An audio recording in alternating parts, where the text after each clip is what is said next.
Bueno, Paco, espero llegar todavía a tiempo para la pregunta que me propusiste que te hiciera. Yo creo que en este caso va a ser bastante sencilla, teniendo en cuenta que llevas mucho tiempo en el tema del periodismo, aparte del tema asunto del emprendimiento, las startups, y bueno, supongo que sabes que algunos medios pues tienen el tema de las dificultades que hay hoy en día por la desaparición o lo que parece la desaparición de la prensa escrita. La cuestión es si tú crees que existe pues cabida para emprender dentro del ámbito periodístico, si cómo crees que está, si crees que hay empresas, sobre todo por ejemplo en Canarias, que están metidas en ese tema, si crees que se está apostando por eso, en general tu perspectiva sobre el emprendimiento, pero sobre todo visto desde el punto de vista del periodismo en España y en particular en Canarias. Gracias y ya me respondes, nos vemos. Han visto la pregunta de Jesús Torres, profesor de la Universidad de La Laguna y hasta hace poco director de la oficina de software libre de la misma universidad. Probablemente todos los que estén viendo este vídeo han escuchado que el periodismo está sufriendo una crisis atroz. Los medios de comunicación como industria están sufriendo una crisis que es una reconversión debido al nuevo soporte digital. Pero sin embargo, como ciencia, este nuevo soporte digital lo que les permite son unas posibilidades únicas. Publicar en diferentes soportes como pueden ser blogs, audios, vídeos, no sé, diagramas interactivos por llamarlo así, gráficos interactivos, utilización de formularios, una variedad y una riqueza que no se había visto hasta la fecha. Cada soporte digital tiene su propia forma de comunicar. YouTube, Snapchat, Facebook, Twitter, Medium, cada uno de ellos tiene su propio lenguaje. Claro, cómo ganar dinero como industria con ellos. Y ahí el gran problema. En Canarias han existido varios proyectos con diversas fortunas. Algunos de ellos pues han sido comunas de periodistas que han querido unirse alrededor de un proyecto.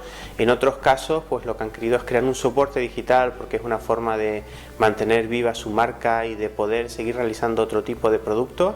Hay una frase que suelo decir que es el dinero está donde no se ve. Y después hay otros que tenían otra intención pues más profesional, pero no sé si han pasado más allá del autoempleo y en algunos casos pues han fracasado o se han tenido que unir a otros proyectos más grandes, perdiendo parte de su identidad a final de cuentas. Los medios que han conseguido sobrevivir, bien sea apoyándose en una marca más grande o bien sea de forma autónoma, lo han hecho porque ha existido una necesidad informativa, han sabido cubrir un hueco que los medios tradicionales no lo han hecho de la misma forma. Otra cosa es si estos medios digitales en Canarias obtienen suficiente facturación como para aspirar a ser a algo más que autoempleo. En España, a mediados del siglo XIX, se abarataron los costes de producción de la prensa escrita. Hubo una explosión de medios, habían literalmente cientos de periódicos, por llamarlo así, incluso se habló de la prensa de masas, pero esa explosión al final se fue acabando con el tiempo, se fue apagando y se convirtieron en los periódicos más tradicionales que conocemos en la actualidad.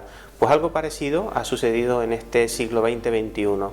Han crecido como setas decenas, cientos de blogs y de medios informativos, probablemente también debido a la crisis y a la falta de conocimiento de aquellos que querían lanzar una empresa cuando su profesión era otra, y esos medios pues igual que sucedió a mediados del siglo XIX, también han ido desapareciendo y poco a poco han quedado unos pocos. En España me gustaría destacar tres casos, no voy a citar los nombres pero saben cuáles son. Uno nace de un periodismo que se reivindica a sí mismo, que se puede hacer periodismo de calidad, que se puede conseguir suscriptores y en el fondo lo que han conseguido es una empatía para que las personas se apoyen, se suscriban y obtengan unos pequeños beneficios a cambio, pero yo creo que lo que más prima es la empatía y el hecho de querer tener un medio independiente y con cuentas bien claras, un medio sin cabecera tradicional de papel, radio, televisión y que se ha convertido en uno de los medios en España de referencia para otros países gracias a, pues, no sé si a la calidad de todas sus informaciones, pero sí por lo menos han destacado la gran labor informativa que realizan y algunos aspectos como la práctica del periodismo de datos. Y el tercer medio que quiero destacar ha sabido hacer todo lo que tiene que hacer un medio antes de presentarse, ha sabido hacer la campaña, ha sabido comunicar, incluso yo creo que en el mensaje algunas personas no han sabido ver algunos detalles que se hablan tanto de las startups y que han sabido aplicarlas perfectamente para algo que suena tan viejo como crear un medio de comunicación, y en este caso este medio de comunicación tiene dos nombres y un apellido. En todo caso me gustaría insistir en que No es lo mismo el periodismo como ciencia que como industria, que está sufriendo un gran problema. Yo, para saber hacia dónde van los grandes medios de comunicación, hace tiempo que no miro lo que me cuentan en español, lo que otros han escrito en inglés. Lo que hago es ir directamente a la fuente, y la fuente que suelo utilizar no es la única, pero es una de ellas, son los informes que hacen para los accionistas de estas grandes empresas. Ahí cuentan sus verdades, cuentan cuánto crece su facturación, en qué ámbito, en cuáles no, por qué tienen que vender algunas de sus negocios menores, cuáles son sus riesgos, cuáles son sus apuestas.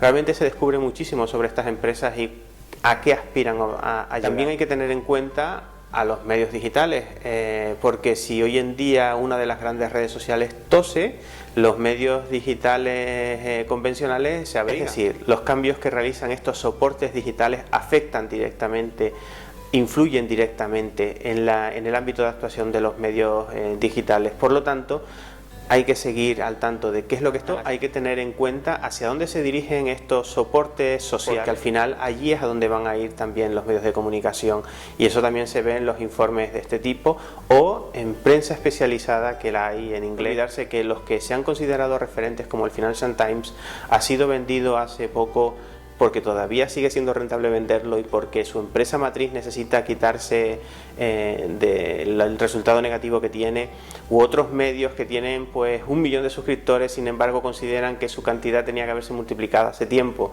pero esas cosas no se dicen normalmente, se habla solo de algunos números grandes, pero no se habla del conjunto, no se habla de cuánto afecta a su distribución y sobre todo de qué problemas tienen que estar resolviendo. Quedarse solo con un informe que se saca como si fuera un Wikileaks no enseña cuál es la realidad de estos medios. Gracias por hacer esta pregunta, Jesús.